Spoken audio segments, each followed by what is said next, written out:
বাছা ধুমৰাক্ষ মৃগলৈ যোৱা আজি বহুদিনেই হ'ল। আনহাতে মন্ত্ৰী আৰু সেনাপতিৰো অতদিনে কোনো খবৰ নাই। দিন বাঢ়ি যোৱাৰ লগে লগেই মোৰ এই মনৰো সংশয় বাঢ়িছে দেখোন।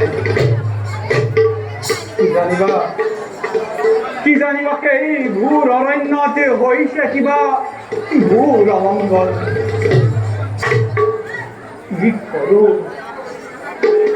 কি কৰো মই একোকেই ভাবিব পৰা নাই।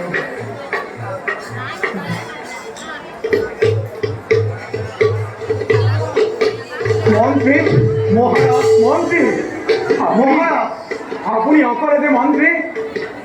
মন্ত্ৰী সেনাপতি আৰু বাছা ক'ত?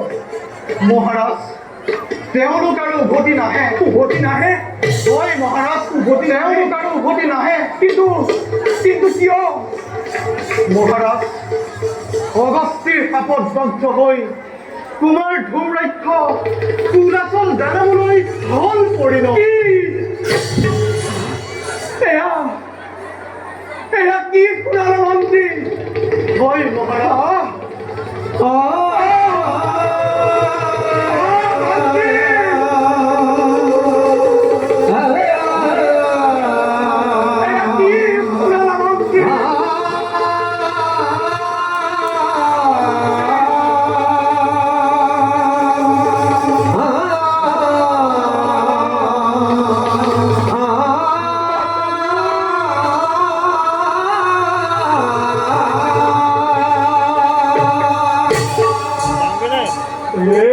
প্ৰভু দয়াময়,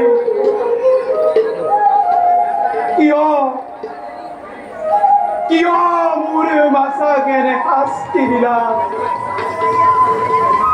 এটি মাত্ৰ পুত্ৰ, তাকো তুমি ৰাক্ষসলৈ পৰিণত কৰিলা।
মহারাজ, তোমাৰ ভোকত আতুৰ হৈ অগস্তিক অন্ন বিচাৰিছে।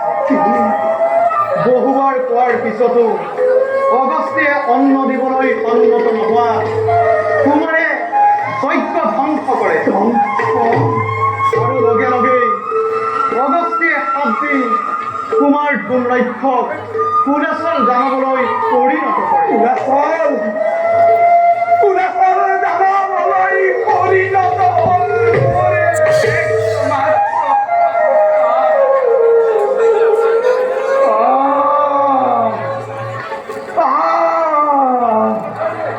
অগস্তি, তাই মোরে একমাত্র সন্তানকে কুলাচলের দানৱলৈ কৰিলি পৰিণত। তাৰ ঠনলে কি অগস্তি, এমুঠি অন্যায়টোকে নাতিলে ঘন হইরা